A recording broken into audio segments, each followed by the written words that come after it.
Hey everyone, and happy holidays. Welcome to another episode of Time Extend. My name is Adam Ismail, and joining me just in time for Christmas is... Father Christmas. No, unfortunately not. It's just Brendan Norrison here again to talk some winter festivities related to racing games and also just have a recap of the racing games of the year.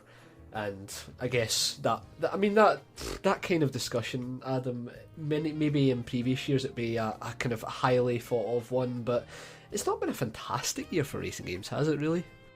Not really. I mean, we have a couple that we definitely enjoyed this year, but it wasn't what either of us would call a banner year for racing games. But there are a lot of people who have been asking us on Twitter and whatnot what racing games we enjoyed the most this year. So we'll have a brief discussion about that before getting into more festive talk. But down the line, we also will maybe do a decade retrospective. To be honest, we had planned to do one or two more shows before this one, before the end of the year, but it just didn't happen that way. So we're just gonna have a year, a bit of a best racing game in the year talk, and then go into our holiday memories and things related to that, and then just see where it goes in 2020. Yeah, exactly, and I think everyone knows how busy it gets this time of year, not only for in terms of work life and that type of thing, but just in general. There's always an excuse to go out drinking or just get all the shopping done, which you had great fun with earlier, Adam. Like, it's a busy time. I'd do that today. Yeah, I mean, look, if you've been listening to Time Extend long enough, you know that we're not not the most regular posting of podcasts, but honestly, I don't hear a lot of people complaining, so I'm just thankful to any listeners who are willing to put up with our sometimes scattershot schedule. But maybe one day maybe 2020 will be the year that we'll actually get on that every 2 weeks clip. But I'm not going to make any promises right now because that wouldn't be fair to anyone. Yeah, exactly. And to be honest, we are of the mindset that we'll record podcasts when there's a great enough idea to do it for, and I'd say this year, especially just in terms of Time Extend itself, I think we've had a fantastic few series so far, and it's only going to get better, especially with the incredible new art that you've created. This year was really special. I mean, we've only had the show for 2 years, and it was always kind of a labor of love for us. But I feel like this year was when 2019 was when the show just kind of, I don't want to say took off and make it sound bigger than it is, but as far as like meeting an audience and meeting people who actually cared and engaged with it and talked to us and just told us they liked the show, I mean, and shared their own opinions and their own feelings, like it was a really special year, just beyond my wildest imagination, and can't thank everyone enough for just enjoying what you've heard and telling people and spreading the word and just being great people and great fans and everything. I don't even know how to put into words because I still kind of can't believe it. You know? Oh, definitely. It's the same here. I don't want to get too sentimental and make the whole podcast about Time Extend as a series, but it's been fantastic, the level of interaction this past year, and we've always had those few fans who've been there since the very start, loving it. Shout out Fernando. But throughout the course of this year, we've just met so many great people, and so many people are engaging, and it's something going into 2020 that we want to harness and make more a priority, and that's why we are looking at a community Discord and that type of thing, and I think the show's only going to go from strength to strength from here, and it's still our intentions to have as many worthwhile guests on the podcast as possible that people find interesting, and also continue to scour the genre itself to find the topics that we just love discussing. And the good thing is that we love all these like weird irrelevant parts of racing games that we always find an angle to take, and it seems like the community now is actually doing that part of the job for us almost. For as long as people want to hear us talk about racing game irrelevancies, we'll be here to make sure that happens. Absolutely. Yeah, I still can't get over the names of the crazy characters of Test Drive on the PlayStation 2. That's a highlight. That's definitely a highlight. That is a highlight, yeah. So look forward to more of that. But yeah, so at this point, probably a good idea to just to hop right into Game of the Year, our Games of the Year. Again, this is going to be kind of a brief discussion, just because of the nature of the year. But we talked about this a little bit beforehand, and basically what we came to realize was that, Brendan, your pick was maybe more of the realistic selection of racing game of the year that most people would probably agree with, and I agree with it too. But mine is more of like the emotional sort of like the game that impacted me the hardest, even though it might not technically be the best. And if you listen to the last episode, you know what that game is. But we'll start with yours first. Yeah, sure. So, like you said, I mean, in terms of racing games with that emotional impact that we talk about so much and make clear how important it is, unfortunately, there wasn't really a game that I've been able to play that got to us on that level, so I had to kind of look at it in a more, maybe some people would find boring, objective manner about what was this racing game trying to accomplish, what did it change up to get there, and most importantly, was the driving fun. So, if you've been listening to the podcasts this year, you'll know that the main ones we talked about and what can probably be ruled out off the bat: Dirt Rally 2.0, we had Jordan Greer on the pod to talk about that, and the problem with Dirt Rally 2.0 was that it kind of took its fantastic simulation handling model for granted a bit, and didn't quite have a game around it that we could enjoy and get on with, and that was especially the case for me. Grid, one of the more recent ones, I don't have to go ranting about that again, but there's no way that was going to be Game of the Year for me. And that would basically leave two main titles: Assetto Corsa Competizione and WRC8. And to be honest, Adam, I love both of these games, and arguably for slightly different reasons. Like, Assetto Corsa Competizione is a fantastic GT racing sim that really does capture that particular genre of motorsport, and it provides a nice online framework for racing in. But the problem is that I feel as if the reason I've played that game a lot is that the handling model is phenomenal, but elsewhere it's kind of fairly standard, what you would expect. And what we say about Time Extend is we're really eager to commend the games that do something different or get back on track after some poor games and that type of thing. And that's why my racing game of the year is WRC8, because I felt as if 7 was an incredible step in the right direction, and it just grew on me over time. The track design, as we've talked about, like in real life, is phenomenal in the WRC calendar, and Kyloton really got a good grasp of that and pushed forward their series as a result. And WRC8, they took that framework and added fully dynamic time of day and weather. They added an incredibly, for the genre, detailed career mode, which included team management, overall kind of club management at that level, hiring staff, R&D, all of that type of thing, and wrapped it still in that driving model that they have kind of perfected recently in terms of accessibility but also difficulty. So for me, it's got to be WRC8, because I feel as if Kyloton have done such a fantastic job for such a niche game. Because that's the thing, like, rally games can sell well, like the Codemasters does well with Dirt, reasonably speaking, but in terms of the WRC series, it's not something that sells incredibly well across the board. It's not a series that has any form of expectancy, but I feel as if the momentum from this year that they carried over from the previous game, I've just got to call that out and say that the guys are doing a fantastic job, and it gets, from one of ourselves anyway, the Time Extend seal of approval for the year. Yeah, I mean, I totally agree with all that. WRC8 is the rally game that I wish more rally games were like these days.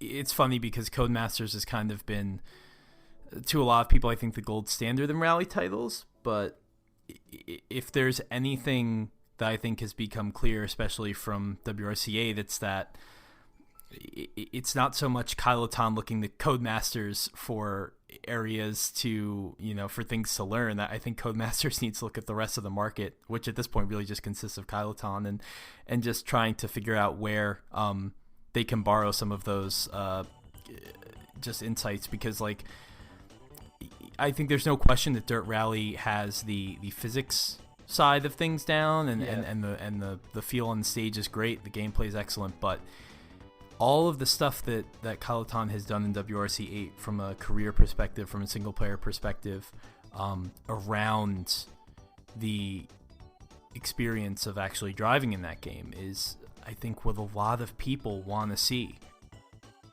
Yeah, and that's all we can ask for at this point in time, where, like you're saying, it's almost as if you've got that driving model down, it's easy to just think, oh, all we need is cars and tracks then, and that makes a good game.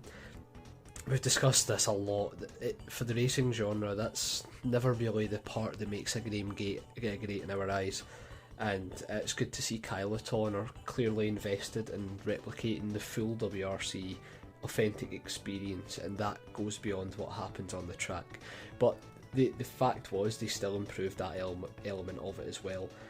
And to be honest, it's pretty impressive that it does have that dynamic time of day and weather in there, because it's something that Codemasters can't really boast at the moment. Yeah, and it's really well done too. I mean, the way that, weather conditions can change in stages, and just like, I was pretty amazed by how absolutely soul-crushingly difficult it can be at night, for example. Especially when you're doing some of those like extreme condition trials where in the career mode, where your car is absolutely like within an inch of its death, and you're driving through torrential storms and everything. It reminded me a lot of some of the harder night races in Drive Club, where you're dealing with snow, of course, on like the Norway tracks or whatever, and just it's honestly more than anyone ever wants to deal with. But at the same time, it's like I don't mind, and I would hate it if like every single stage, every other stage was like that. But every now and then, for those kinds of really awful scenarios to rear their ugly heads, that's what rallying is. So it's cool when you get to a stage like that. It's like, oh fuck, like what the hell am I gonna do?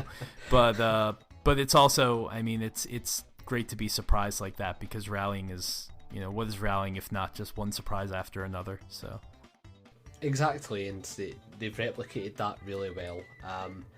The career mode was the one part of WRC7 that a lot of reviewers had contention with, saying it was fairly standard, which was fine, and they totally fixed that this time around, and still kind of got the snub, unfortunately, when it came to Racing Game of the Year discussions. But for me, it's thumbs up, Kyloton.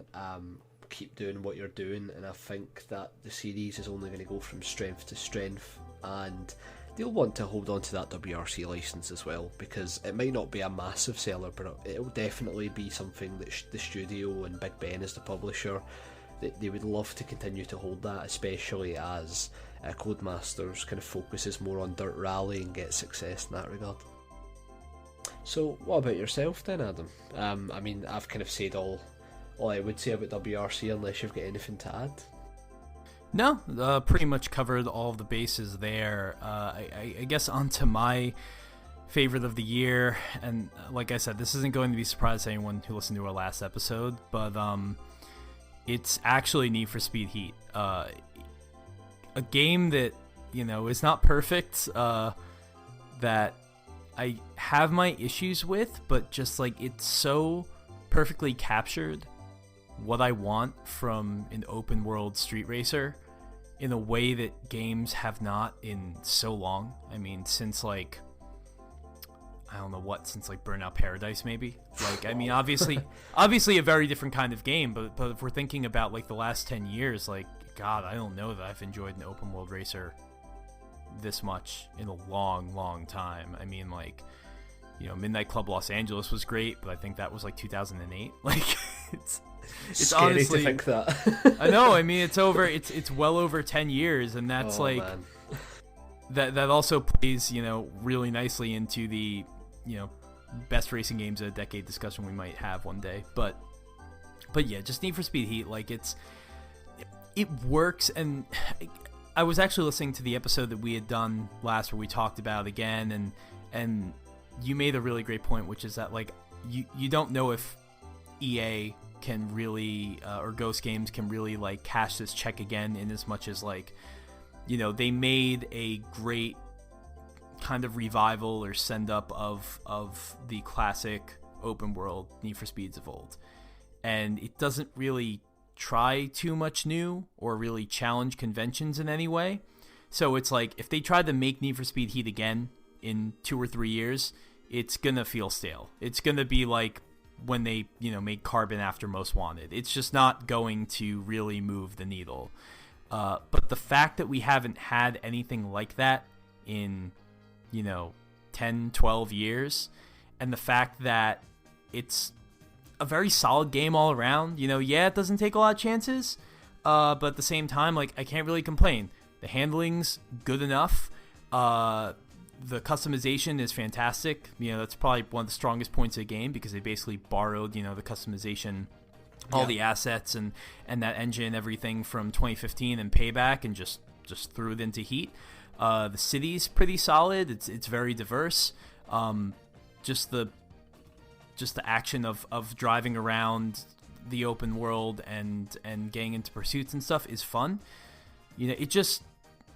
If you've missed that experience in the last 2 generations, this is basically it. I mean, to me, I really don't know what, like if you were really rubbed the wrong way by 2015 as I was, this game pretty much answers all of your problems. I really don't see what you could ask for that Heat didn't have. And is it perfect? There are definitely some things I wish were. I don't think the pursuits are necessarily perfectly balanced. I wish there were a couple game design decisions they could have made, but God, when I play it, I mean, it's like being transported back in like 2005 in the best way possible. So in terms of like emotional appeal for best racing game of the year, that pretty much is all I have to say about it. And that is like what sums up Need for Speed Heat. Like anytime you've talked about it, you've harked on about the fact that they remembered that it's a game, and I know that sounds silly, but I think you've talked at length about like why Forza Horizon doesn't really tick the box that you're looking for. Need for Speed Heat obviously prioritises that element of merit in terms of earning cash, upgrading your car and it meaning something. There's a lot of people that love the idea of a sandbox, playground, whatever you want to call it, where you can pretty much do what you want with not many blockers, but I think that the conversations we have, it's clear that is an important element of racing games, and to be honest, maybe now more than ever, maybe developers have forgot that, or creative decisions are made to make sure that people get as much access to the content that the game has to offer, whereas Need for Speed Heat, it seems to have that perfect level of challenge based on what you're saying. Yeah, Need for Speed Heat is initially like almost like jarringly too difficult until you realize that like, once you get a vehicle that's like kind of like, they basically have this performance index, and once it's past a certain point, you should be able to really hold your own against any of the police cruisers or vehicles in the game and any of the roadblocks and stuff that they employ. But yeah, it can be pretty grating at first to try and hold your own against the cops when you're driving the Ether, the M3 or the MX-5 or whatever that you start with. But eventually you get to a place where you feel comfortable, but even that discomfort, like you feel like you're rising up the ranks, you feel like you're in the spirit of the game making a name for yourself, and you're actually holding your own against the cops, where it's just like, when I look at Forza Horizon 4 and you're constantly being told that like you have what it takes to be the greatest of all time or whatever, and just everyone loves you, and that you're and you're not, from the beginning, you're not maybe doing anything to justify this level of praise. Like, you can come 11th in a race of 12 people and still take home 20,000 credits for no reason whatsoever, and be given like 5 super wheel spins, and you're like, what am I racing for? What's the point of all this? I feel like Forza Horizon is a game that's spoiled for choice, and it is very technically impressive, but it's very much a game that says make your own fun.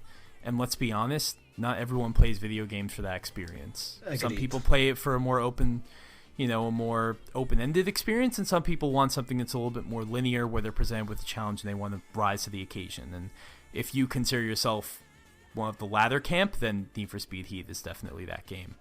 More than Forza, at least. Yeah, because the thing about Forza Horizon is, like, I'll go through these random spells of wanting to play it, and then when I'm actually playing it, I'm like, what do I actually want to do? That's the main issue. But, like, even with the more not so good Need for Speeds in recent times, anytime I play them, I know exactly what the objectives are. So if they've managed to take that element of the games and actually put a great game around it, then, to be honest, I don't know why I haven't played it yet. It's really on me, but I think I said last time around, my intention is I've got a good few weeks off work now as we move into the festive period, and I'm definitely going to be getting the Origin Unlimited trial, I think that's what it's called, so that I get the chance to play through Need for Speed Heat, because it's a glowing recommendation from yourself that it's your game of the year.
All right, with that said, it's probably a good time to switch gears and talk about some of the questions that we got.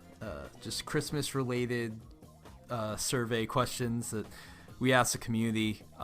What would you guys want to hear as far as like festive-related racing game memories and whatnot? And we got a couple of good responses, and we handpicked 3 of them that we're going to kind of dive into because we thought they had the most potential for a good little chat. And I guess the first one we'll start with, and we were really racking our brains about this one because I can only think of one off the top of my head, is the best snow-covered tracks in any racing game. Now that comes from Paul Lavelle, and yeah, he wants to know what snow tracks that we rate very highly, and I think I know my answer, but Brendan, do you have anything on your mind? So, for this one, it was actually Paul himself kind of referenced what it might be, and it is the case. For me, the most prominent snow track that pops into my head is one that I really enjoy and often go back and drive, is Alpine Free from Sega Rally Revo. And for me, this track was just like so much fun to throw the cars around on.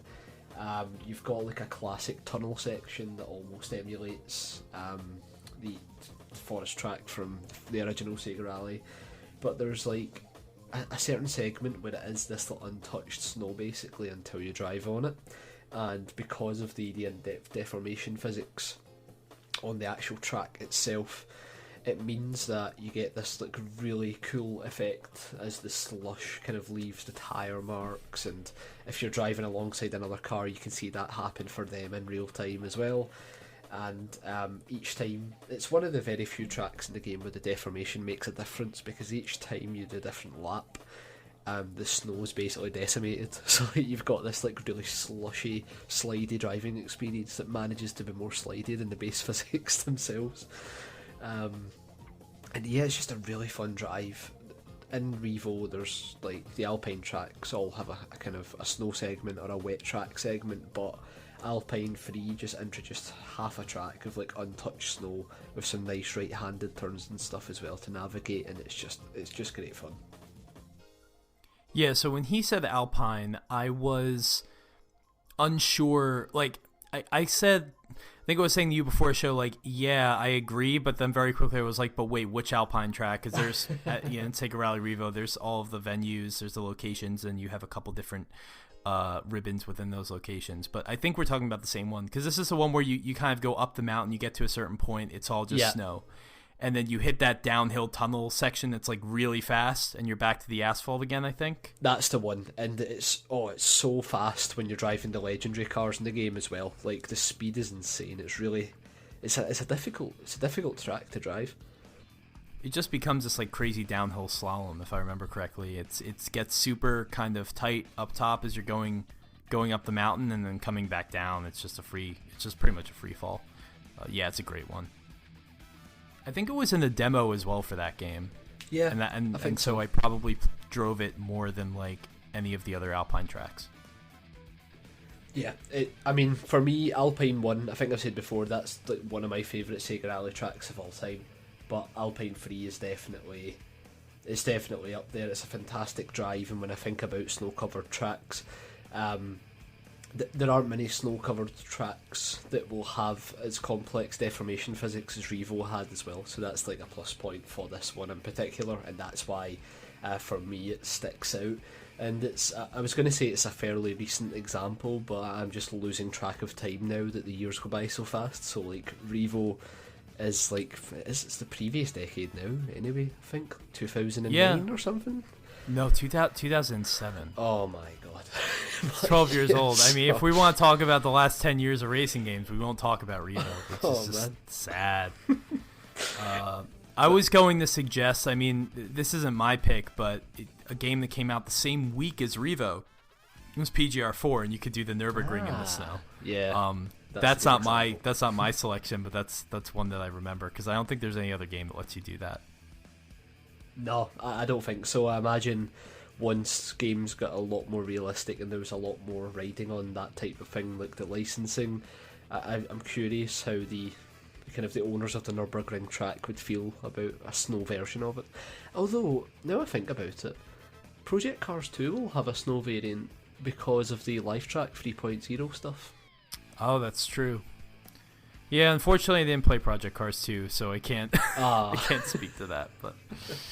But what I was going to say, I was going to dig way back and say there was this little game on the PlayStation, the PS1, called Porsche Challenge that I don't think we've ever talked about on this show. No, we haven't. But I've played a ton of Porsche Challenge music in the background of many of these episodes.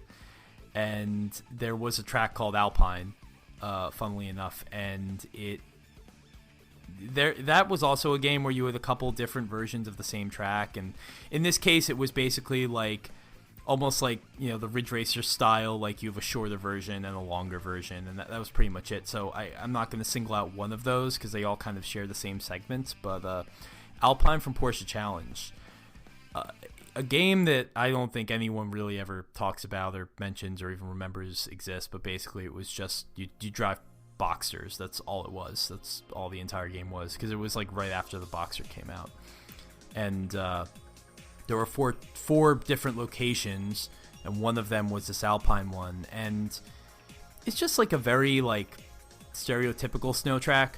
Like, I just remember, like, there's a part where you're kind of by, like, the ski lodge, and there's there's kind of the gondola or the ski lift going up, like, kind of as you're driving up the mountain, it's kind of, you know, going in the same direction as you nearby, and then you pass it, and then you kind of drive by this church, and there's a tunnel section, and that game had, like, interesting dynamic track, like, I think they called it like interactive tracks, where basically like on certain laps, certain sections of the track will be available. So on one lap, you might be able to drive through like the gated driveway of the castle or of the church nearby. On another lap, you might not be able to, so you have to take a different route.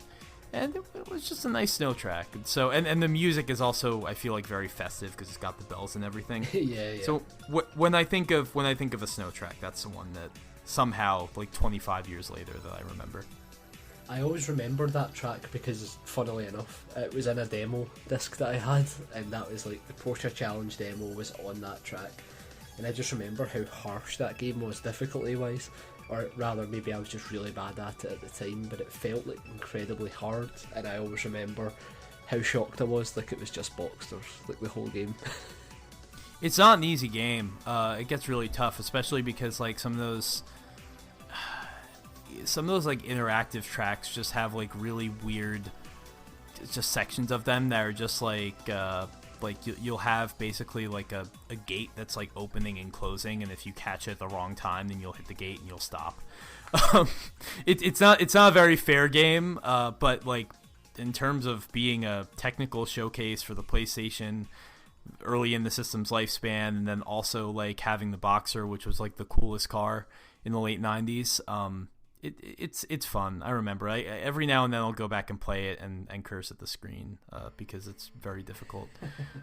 Also has like the best. I tend not to enjoy like videos or like any sort of like gallery content as a reward for completing a game, but when you beat that game, there is a video of just like, here's the last 50 years of Porsche history, which at that point was like all the history the company had, and it's just this long film that just takes you through decade after decade and just all the company's history, and it's actually like really well done, and like I don't even know where you find that footage anymore. So yeah, I don't know, just a cool little Porsche kind of time capsule. It's the best way to describe it. Yeah, and I really want to do an episode on this now. Well, I wrote a story about it for GT Planet, and it's kind of like it was one of the mirror modes I did, and it's one of my favorite ones I wrote, just because like I always like talking about games that nobody freaking remembers, and that's one of them that somehow had like this crazy impact on me, even though like it's just totally lost the time. I mean, like it got to a certain point where it's like anytime you'd search it, like you'd search like Porsche Challenge, and what you would get instead was the Need for Speed Porsche game that they made a couple years after, that had like, it wasn't just Boxers, it was the entire company, and that pretty much wiped any memory of Porsche Challenge off the map. But yeah, I mean, I can't think of, there are other snow tracks, but honestly none that I would say that like are as good as memorable as the two that we mentioned. So yeah, that might be our cue to move on to the next question. An outsider one that I would like to reference, it's a kart racer, so a bit of a grey area, but the Billy Hatcher Chili Castle track in Transformed is very good fun as well. But it's like, because it's a kart racer, there's always snow tracks in those games, but I just felt as if it was worth mentioning because it also allows us to get our Sega reference in for the pod. Yeah, well, I mean, you did say Sega Rally Revo, so that's actually like the second Sega reference. Yeah. And you've talked about like, is Porsche Challenge considered a Need for Speed game? No, not Porsche. Well, see, you're just guilty of the same thing I just said, because Porsche Challenge. So Porsche Challenge was actually an SCE Europe game. Oh wow.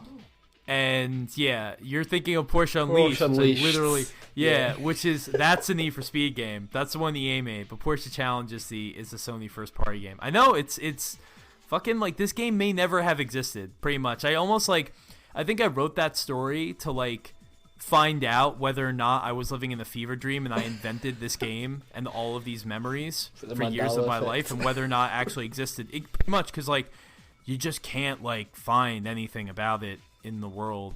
Yeah, there's Team Soho that developed it as well, who go on to do the Getaway. Interesting. Yes, yeah, they did Getaway, which I never played, but I mean, it just seemed like GTA in London, right? That was basically the whole idea. Yeah, it really was as simple as that. Yeah. they also had a GTA London at some point, so whatever. Anyway. Blowing my mind with that one. I mean, because like you've literally just said about the common mistakes people make, and right away, even on this pod, I'm like, did EA make that? Yeah, no, they didn't. It's a weird game, man. But yeah, I mean, hey, if anyone wants to hear us do an episode on it, I'm ready. I have that story. I've already done the research. I just have to go dig it up again. It's the best Porsche pamphlet that's ever been made. Interactive. I was going to say Porsche the pamphlet. Box art is incredible. Literally just looks like a catalogue cover you'd find at a Porsche dealership. It's literally like, I know we all like to make fun of late stage capitalism for very good reasons, and I totally agree with all of them. But if you want to ask me what like good capitalism is, it's Porsche literally charging people $50 for this game that is just an ad for the car they just built, but the game itself is actually amazing, and the car is like beautiful, and it's like, yeah, sure, I'll give you money to buy your advertisement if the advertisement is a great arcade racer. Like, yeah, I'll do it every single time. So or Pepsi yeah, Man. or Pepsi Man, yeah. So I have no hard feelings about that. If they want to do it again with like the Taycan or like whatever, by all means. Although that's basically what Gran Turismo Sport is. It feels like kind of an advertisement for every brand, but oh man, this game had characters as well. Like actual drivers. Yeah, so they were all like these they were all these stereotypes. They were all these different racial stereotypes. It was kind of amazing. They weren't like, I wouldn't say they were like as offensive as like when we talk about Test Drive, how they're just like totally fucking cartoon characters. But yeah, there was like an Asian guy who very much had like an Asian accent, and there was like, and he's a hacker as well, seemingly. Yeah, he's a hacker. There was this like Italian guy named Marco who is a mechanic. Yeah, he was a mechanic, and he looked like a model. And then, yeah, there was like the guy who's like a rapper, and of course he's like black. You know, like it was very stereotypical. And then there's like Dan, who's like just this white dude. This looks like a he's the token white guy that needs to be exactly. Like the starter car. I mean, in a way, you could actually look at it and be like, it was actually pretty progressive, because you had all of these different people from different walks of life. Now, I mean, obviously, kind of stereotype in various ways, but this is the best you could really hope for in 1997. Let's be honest. And there were a couple women in there too. So yeah, there is. I mean, I'm just reading anyone like can drive a Boxster. Exactly, and it helps advertise the car as well. But the weird thing is, I'm looking at an excerpt from the manual, and it says that characters' reactions will vary as the race progresses. For instance, if you're playing as Rachel, don't expect Dan to love you for long if you keep ramming his car. Yeah, so I guess the characters like kind of liked each other. Like some of them had like friends, and some of them were rivals. And if you would hit them like during the race, they would like yell something to you, like just "Hey, knock it off" or whatever. Yeah, I remember that. Yeah. But I remember like I would always be the hacker Takabo, and because the other thing too is all of these cars that are associated with these drivers are a different color Boxster. So if you want to drive the yellow one, then you're one of the girls. If you want to drive the silver one, I think you're Dan. So I drove the red one, and I was the Japanese hacker guy. And anytime anyone would hit his car, he goes, "My Boxster!" And like it. Totally out of place and very strange, but I mean it's actually pretty impressive because they have like fully modeled like humans in the cars, you know, and this is a PlayStation 1 game, and you could actually see your avatar driving the car, and they were all convertible Boxsters, so they weren't closed cockpit, which I mean doesn't really count for much now, but they really did take the whole character shtick like as far as it could go in that game for whatever reason. That's so weird. We need to talk about this game in depth at some point. Yeah, we should probably move on though. Yeah, probably. That's a good idea. We've talked about this one for a while. Oh my god, we haven't even gotten past the first question technically. So this one is from a coworker and good friend of mine, Mike Andronico. Go check his stuff out at Tom's Guide, because like me, he writes for that site. and he asked what were the best/worst racing games that we've gotten as a gift. And I actually have a couple good answers to this one, but Brendan, I'll let you start off again. Yeah, no problem at all. So, games as a gift. First we'll go for the best one that I've received, the most memorable. It's going to be maybe a bit of a boring choice, but Gran Turismo 4, I got that for Christmas one year. Coming off of Gran Turismo 3, I was just so goddamn hyped. And I think the scale of Gran Turismo 4, the first time you play it, it would blow anybody away, especially for myself as a younger child at the time. Just how cool the game was, and I just remember like the entirety of Christmas morning just like obsessing over every little detail that Polyphony had put in the game. And then one of the particular memories that I remember the most was like somebody had found a way for you to get a lot of cash very quickly, and it was basically to do like a 1v1 rally event that was in the game. I can't even remember the name of the track. There were a bunch of those. There was one that would give you this like Toyota concept. That's the one. Yeah, that's the exact and event. then you could sell that for 250,000 credits. I did that so many times. Oh man, fantastic! And I just remember like when I found out about that, I spent like Christmas Day evening just doing that over and over again pretty much. I think it was City di Haifa or something, the track. I can't remember the name of it. It was either City di Aria, I think it was Costa di Amalfi, which was the Mediterranean one, yeah.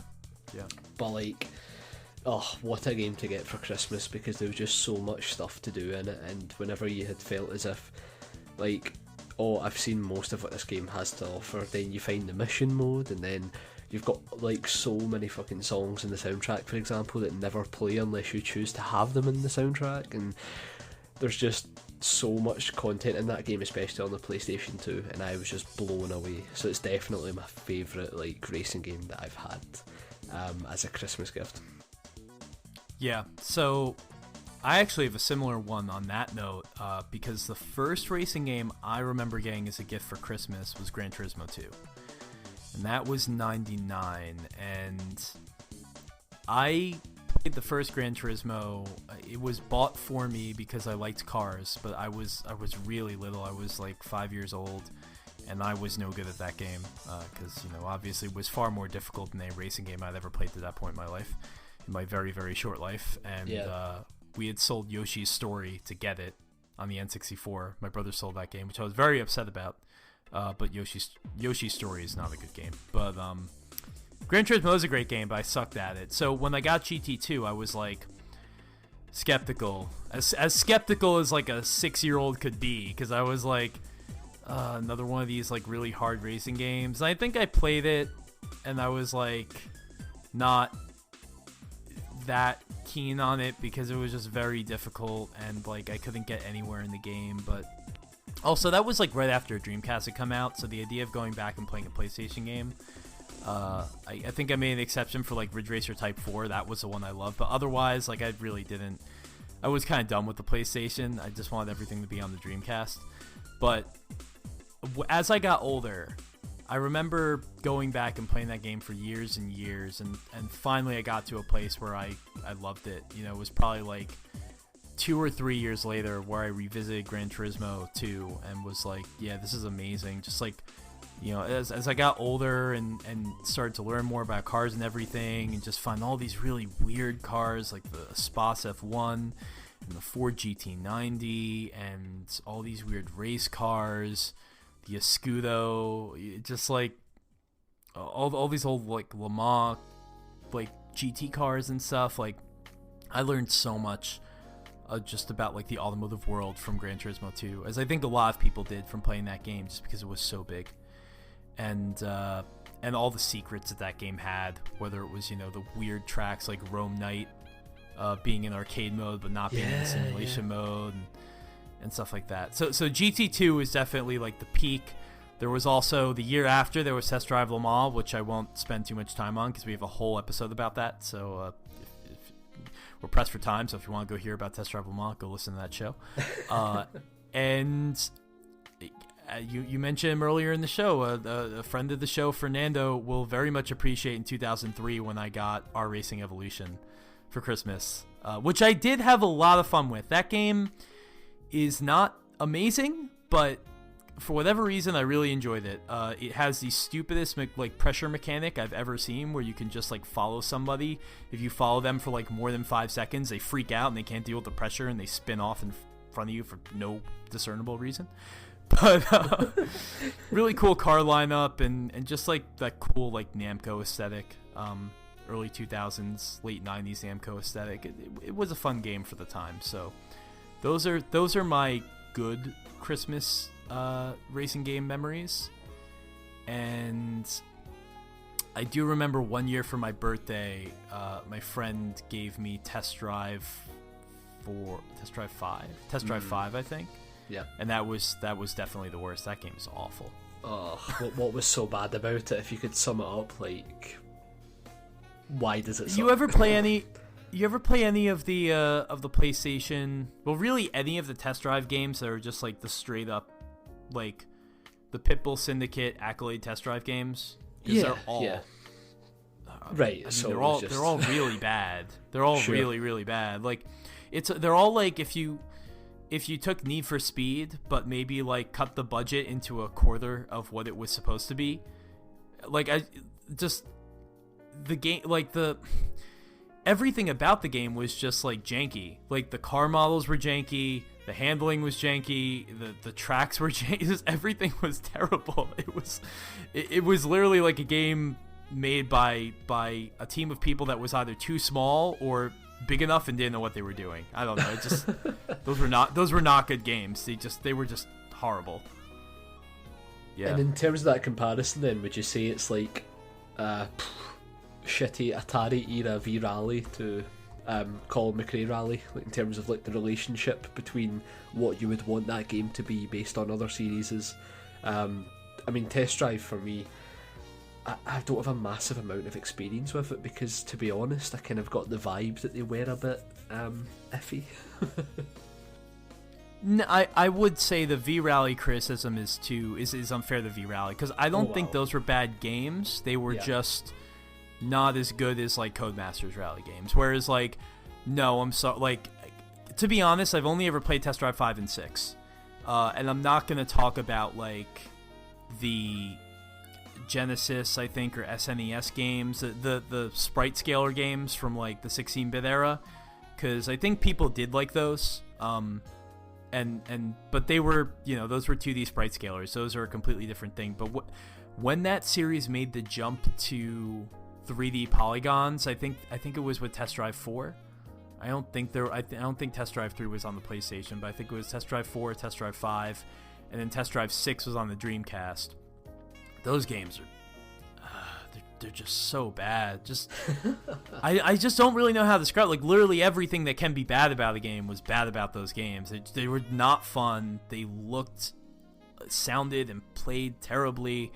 I'm sorry if you're listening to this show and you worked on one of those games. I just did not have a good time with them. I would much rather. I think they really felt to me basically much worse versions of the comparable Need for Speed titles of the day. Given the choice between the two, I would take Need for Speed every single time. So that's really all I can say about it. I think the one I was given, Test Drive 5, it was probably a PlayStation Greatest Hits title, so it was cheap, which is why my friend's mom bought it. I think that's what it really comes down to. Yeah, I mean, that would make sense. And I think in terms of my choice as well, it's a similar situation. The game I'm going to choose, and maybe you've not even heard of this one before, Adam, so I'm curious to hear if you had. It was a game for the PlayStation 2 called Grand Tour Racing 400. Does that ring a bell at all? No, we talked about Grand Tour Racing for the PS1, but not. Yeah, so this, I don't even think it's related to that one on the PlayStation 1, because basically the game was on the cover. It said GTR 400, developed by Kuju Entertainment, published by Midas Interactive, and that is the important part of this story, because Midas Interactive were a well-known shovelware producer for PlayStation 2. Oh no. And this was one of these games, like, there's a retailer in the UK called Argos, and when you bought a PlayStation 2, it would have the typical, 10 games comes with this console. Like, wow, 10 games? Like every parent's dream. But it'd be like 10 Midas Interactive games. And basically what happened one year was, like, my auntie bought my cousin a PlayStation 2 with the 10 games, and being naturally thrifty, decided to gift people one of those games. And because I'm a racing game fan, I end up with GTR 400. And it's such a strange game. Like, it's got 2 cars in total, and they're both licensed, which makes it pretty interesting. It features every single picture. Yeah, I'm just gonna jump in and say every single picture. I'm looking at this right now. It's just a Mosler. It's just whatever Mosler. I don't even know what the hell it's called, but I remember this car, seeing this car a lot in like the early 2000s, and it's the only car in this game. It's the Mosler MT900 is the exact model, but then oh my god, oddly, it also features the Ascari A10. Which is a never released car. Oh, I found it. Yeah. I found it. Okay. I found the only other car in this game. Wow. But yeah, so this shovelware budget game that could have many fake cars instead goes for 2 licensed, obscure, odd choices as the cars that are in the game. And the funny thing is, the Mosler is like the only thing you drive for like 90% of the game. And you occasionally I can tell, because it's the only thing I'm seeing in 90% of Google image searches. Yeah, the only way to drive the Ascari, I believe, in like up until a certain point in the game, is to finish a free race tournament in first, second, and third, and then it would unlock an event where you could drive the Ascari. And then later on in the career, it becomes part of it, but like you could unlock it early with that weird unlock condition. So you had the sandbag. So this was basically Ridge Racer Type 4. Yeah, you had to finish. You had to underperform to unlock this car. Wow.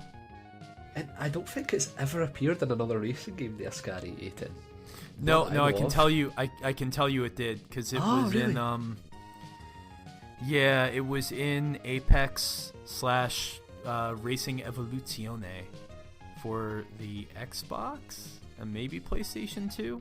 I remember the Ascari being in that game, being like, what's an Ascari? Because I'm 10 years old and never heard of this company that barely exists.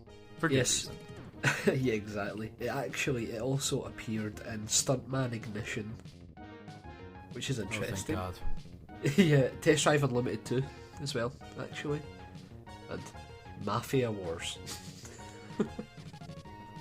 I played the Test Drive Unlimiteds. Yeah, that makes sense. All these weird cars from like mid 2000s supercars that never really did anything. The Mosler. What I love about the Mosler is it's literally like it's a copy of a copy, because it's basically another American automaker saying like, yeah, you know how Steve Saleen copied the McLaren F1? Let's copy a Saleen S7. Yeah. Basically the same thing. But yeah, this whole game is based around those 2 cars. The Ascari also appeared in Forza Horizon, by the way, so it's a lot more prevalent than I thought. But yeah, very weird game, and I don't know if you can tell from footage and stuff you might have seen if you're looking it up. It was just a very poorly handling racing game that had like 4 racetracks or something in the entire game. It was a very tiny experience, and also not very fun. And I just remember how disappointed I was, because after coming off the highs of like Gran Turismo 4 and that type of thing, I was pretty optimistic about a racing game that was advertising itself as a circuit racer, because most of the shovelware type games had moved on to the street racing side of things. So the fact that this was a proper circuit racer, I'd held maybe naively high hopes for this one. There was a deluge at this time of racing games that preyed on little kids like you and me that were looking for that kind of game, because I remember there was Alfa Romeo Racing Italiano that had like a picture of like a Alpha 156 BTCC car on the cover, and I'm like, yes, but of course you'd always see it like lining a supermarket like checkout aisle for like, you know, $15, and I always knew it was probably a bad game, which is why I never picked it up or never told my parents to buy it for me, but I secretly always wanted to try it. There was also Suzuki TT Superbikes, which was the Isle of Man game. Yeah. That one, unfortunately, I did make the mistake of buying, and that is not a good game. Ugh. So, I think Midas published that over here as well. Midas Interactive, so those games, so both the games I mentioned were published by a company called Valcon, and I don't know if all they did was just like basically localize or publish games like that for an American audience, but they had their hands in like every terrible like budget racing title that was exactly what I wanted, like from in terms of like a pitch, like it's exactly the kind of game I wanted to play, but they were just awful games to actually like sit down and play. Like they're just not good. I think at a certain age as well, you want every racing game to be good, so you like you're willing to give them a go, and obviously there were companies that preyed on that fact. What I will say about Midas is that they did publish the Choro Q games over here as Penny Racers, and I've kind of briefly mentioned this before. Maybe I'll talk about it more in depth at some point. I do think Penny Racers is a genuinely good game, so yeah, thanks Midas, but not for GTR 400. Despite featuring the Atlanta Raceway, it's still a terrible game. The Atlanta Raceway. I don't even know if that's a real track. I can't even... Me either. Unless they mean Road Atlanta, but I don't think that's what they mean. No, it doesn't look like a real track either. Like, I'm just watching some footage and it's just like somebody drew some lines and went, that'll do it. The interesting thing is, like, usually in these situations the developer has stopped making games, but Kuju are very much still alive and kicking. Thank God. Maybe we'll get a sequel one day.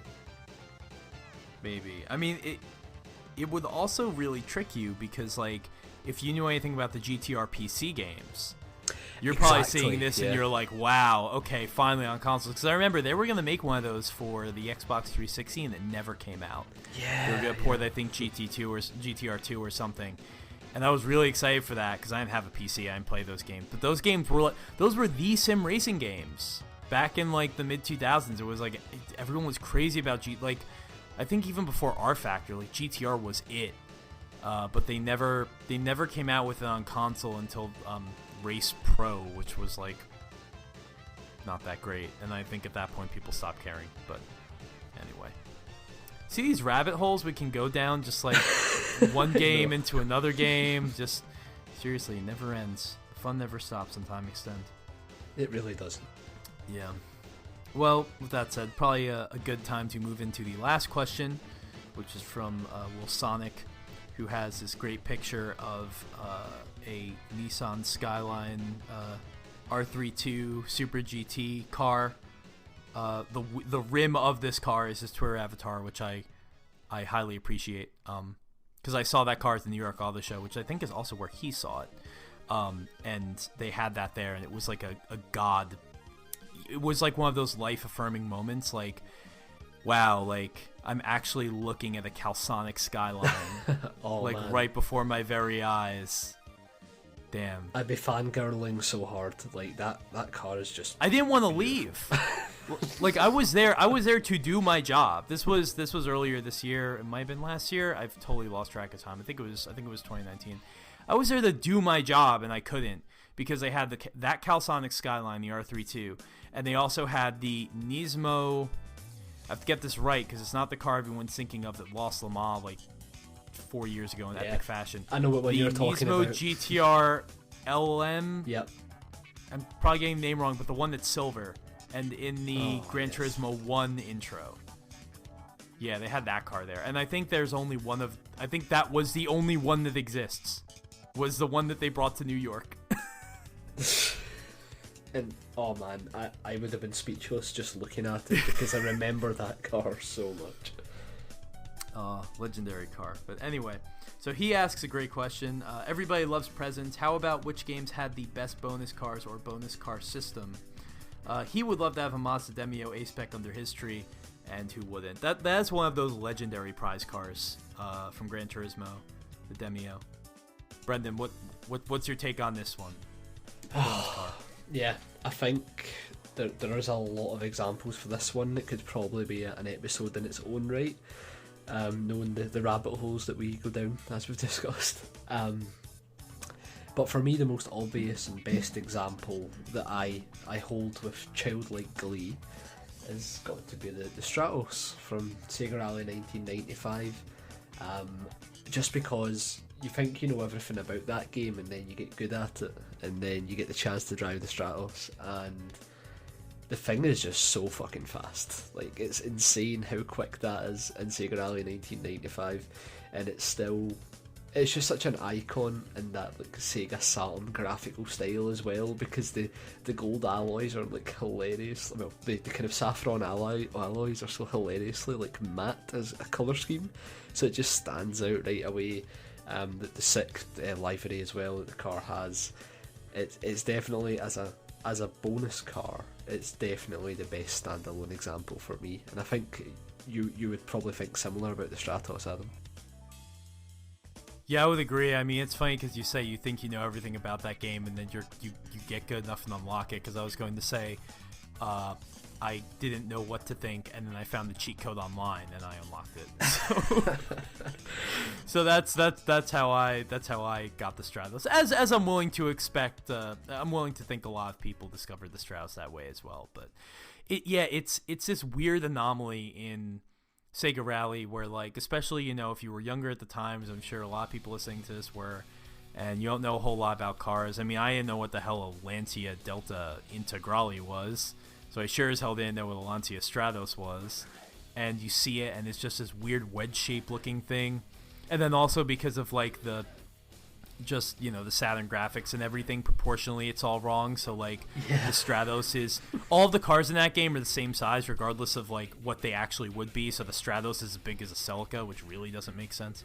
But yeah, that's what I love about the Stratos too, is that it's not only, like, way faster in the R2 cars, it's just, like, totally its own thing.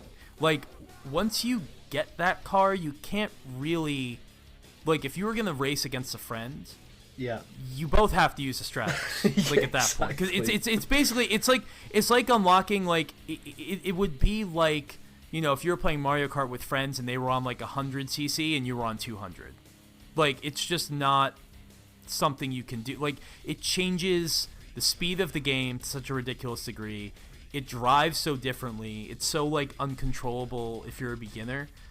It's it's definitely like the prototypical bonus car in terms of just totally, literally just flipping the table and being like, okay, you want something that's faster? Fine, here you go.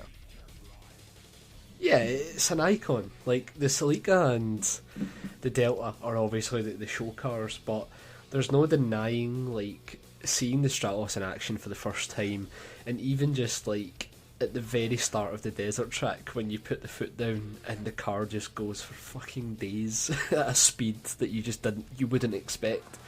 Right away, you know, it's a game changer, and like you're saying, I don't know if it's just me being sadistic, but I never used to tell my friends that the Stratos was incredibly quicker. I used to just be like, I guess you just have to get better at the game, because those lap times are definitely possible in a Delta. Yeah, definitely. Okay. Great friend you were. I mean, I wish I had a friend that, when I was a kid, that wanted to play me in Sega Rally, because I was very lonely as a child. Nobody liked cars, just me. Very sad. If only Time Extend existed back then. It's alright. I'm going through therapy now, and me and my therapist are working through it, so it's okay. So, but what's your favourite bonus car though? Like, you obviously love the Stratos, but I'm guessing it isn't your pick. It's really, I don't know why this is so tough for me. I don't know. I mean, like, there's just so many great bonus cars in the long history of racing games that, for whatever reason, there isn't one that sticks out to me. I mean, I guess there are a couple of examples, like basically every special car in Ridge Racer type, or Ridge Racer 5, just kind of crazy because they're all very unique in their own way. Sure. I mean, the Angelus is, like, literally, like, it's just unstoppable. It does everything perfectly. The Devil does most things perfectly. The Soldat that looks like a Mini Cooper with the exposed engine, I mean, It looks awesome, and the handling is insane. Then you have the the Danver one that's got like it's like one of those crazy like tail fin cars from the 50s, and that thing just goes like accelerates so incredibly quickly but doesn't turn. So those are all kind of unique cars, and when you unlock them, they feel special. I'll tell you something though that I just discovered I didn't know about, but I guess we're very into Gran Turismo Sport. We both enjoy the game, and I had no idea that there is a special Audi R18 that you can only unlock in the prize spins that is the same as the regular one that you can buy from Brand Central, except it's like race worn. Oh, that's so it's got cool. like, yeah, it's got like scratches and like kind of dust buildup and everything and dirt on it, and it looks like, I think they might distinguish it in calling it a Le Mans winner, and that might be the difference. But yeah, it looks in terms of specs, it's the same as the one that you can buy, but the difference is just like it has the appearance of a car that's been through an endurance race, and I think that is so cool. I actually didn't know it until last week. And it's those that I think that's what makes a good bonus car as well, to be honest. It isn't like it's just a fast car, it's just the legacy of the thought behind it. Like, why would you put that in the game? There's no reason to do it, but it's so fucking cool regardless. Yeah, I mean, I'm sure we'll finish up this episode and there'll be a ton. I'll just be like, damn, how could I forget that? I mean, Gran Turismo has had so many. There were the F1 cars, the knockoff F1 cars in GT3. Because those were ridiculous because you never imagined there was an open wheel car in that game. Yeah. And then all of a sudden you get to the end and you do some of the final championships and endurance races and you're like, wait, what's this F1 car doing in my Gran Turismo? And then, depending on how old you are and knowledgeable at the time, you're like, wait a second, this is Senna's car and this is Nigel Mansell's car and stuff like that. That was really cool. I mean, when I discovered that they had put that those F1 cars were actually reflective of like cars that, some world champions had driven. That was pretty amazing.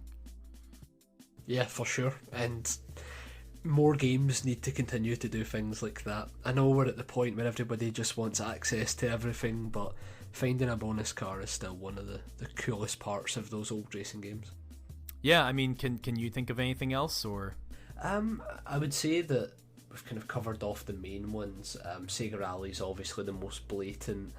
I suppose the horse and Daytona USA is a good one to talk about. Oh, I forgot about that. God, what's the horse's name? How did I forget the horse's name? I can't think either. Ura or something like that? I gotta look this up because I feel like a bad Daytona fan for not knowing this. I think it's URA. Uma. It's UMA. So, and there's two. And one is automatic transmission, the other is a manual transmission horse.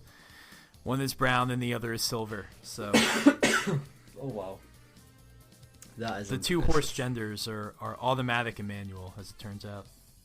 There's also, if we're talking about animals in racing games, this is an incredibly obscure one. I'm just going to put it in the Discord so you can have a look at it, Adam. In GTI Club on the PlayStation 3. If you manage to win every single event, you would unlock the toy dog car, and you need to watch this clip because it is the funniest fucking thing. Alright, so I just pulled it up. Wow. Get ready. That's fantastic. It's just this like dog on a skateboard going through Monaco. Wow, look at the cornering capabilities of that dog on the skateboard. Oh my god, I love the bonnet cam where you just look through the ears. That's fantastic. It's flying, man. It's going so fast. The pace on that thing is insane. It's definitely the quickest car in the game. A little bit of tire smoke. I love it. It's when it goes round the hairpin corners, that's the part that really makes me laugh, because it's just like the sheer racing line. It's amazing, to be honest. Good dog. I thought you were going to say the sheep from Manic CT Superbike. It's another Sega choice. racer. Yeah, another Sega racer with an animal that you could drive. and then when you would, it would be Mary Had a Little Lamb play. And I think version.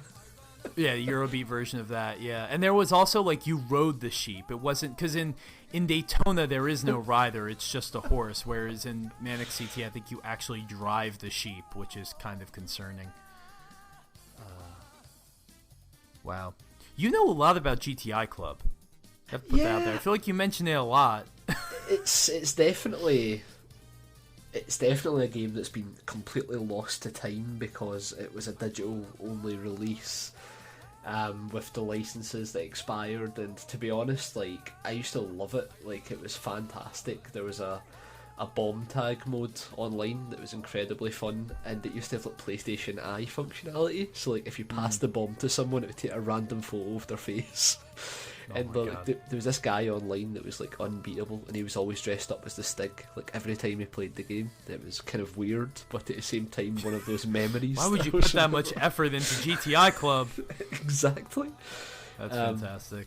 There's lots of weird things about that game that are so strange, to be honest. I just find the existence of that game to be very weird because it was... I only learned, like, probably 2 years after I played the PlayStation Plus, or the PlayStation Network version that came out for it, that it was an arcade game in the 90s. Yeah. And I had no idea, because, I mean, that... I've never seen it. I've never seen that machine in person. And, like, I don't think... I mean, at this point, I don't think I ever will. Super weird to think of, like, a Konami racing game in arcades. And then they made this, they made this remake of it that was on the PlayStation Network. I played it, and I still didn't know. And only years later that I discover it. And I really wish I could play the original, but I don't even know if you can emulate it, because it's... Who knows what board that was made on or whatever. It must be super, like, the most obscure of the obscure. It's incredibly strange as a series as well, because they brought out a version on the Wii called Super Mini Festival, and that featured all modern, like, tiny hatchbacks as opposed to the kind of older cars, and it also had a more realistic graphical style, which was weird. Yeah, GTI Club had more care put into it by Konami than Enthusia ever got in terms of attention. Yeah, which is kind of sad. I mean, Enthusia one day we'll talk about in full, but a game a lot of people like that never really caught on with me. But GTI Club is more like to my sensibilities, so I want to play that game again. Yeah. I just don't know, like, where I can. Like, I just can't, like, where would I even get the PlayStation Network version of it? Because I think I bought it and I changed IDs, and now it's just gone forever because the license expired probably. Yeah, the license is long gone, so if you don't have access to the account anymore, then it's not available, and that's the sad thing about it, because it was just like it was a great fun experience. I think because it was on PlayStation Network, it kind of drew a lot of attention because it was at that point where digital only games were still a bit of a gimmick, so I think a lot of people bought it based on that, because they added DLC later down the line that added, like, the modern Fiat 500, the modern Mini, there's a Bugatti Veyron in there as well. Wait, really? Randomly. Yep, it's incredibly difficult to unlock. The fact that this game might have made enough money to get DLC is pretty... The funny thing about the DLC was, when the game came out, they put up trophies for the game that they had retroactively added, because at the time trophies weren't Sure. Sorry, they added it in post, right. because they weren't there at the start. But there was like 7 trophies that were added for that reference cars that weren't available at the time. So, like, they announced this DLC like 14 months before it even came out. Isn't that basically what happens with, like, every new Forza Horizon drop? Exactly, yeah. Like, somebody finds it in the code somewhere. It's like, oh, I didn't know that car was in the game. I mean, Polyphony just did that with GT Sport, because they were surveying what cars people wanted, and then you see, like, very, very specific references, like, Ferrari 488 Special, and, like, F8 Tributo, and it's like, oh, okay, I think I know what cars you're going to add into this game. I got it. Always love a developer showing its hand far too early. Yeah, especially for, like, something weird and redundant like GTI Club. No, only 4 people will ever know this, and 2 of them are on this podcast right now. Exactly. Although there's something I did forget. It was actually Sumo Digital that made the PlayStation Network version. So those guys get about when it comes to racing games. Sumo Digital, I think, if we're talking about the secret like saviors of arcade racing in the past 10 years, well, I mean, that's older than 10 years. The past 15 or 20 years, it's Sumo Digital. Just like the Outrun, that game. They did Forza Horizon 2, I think, on the Xbox. Yeah, like, just they did. On the 360, just like crazy. I don't even know what they've done more recently, but I think they did some ports of like Sega Rally Revo. I want to say maybe on like the PSP or something. That was so it was actually Big Ben that did the Sega Rally Revo PSP port, and but Sumo Digital did Sega Rally Online Arcade when Sega Rally 3 got ported. Right.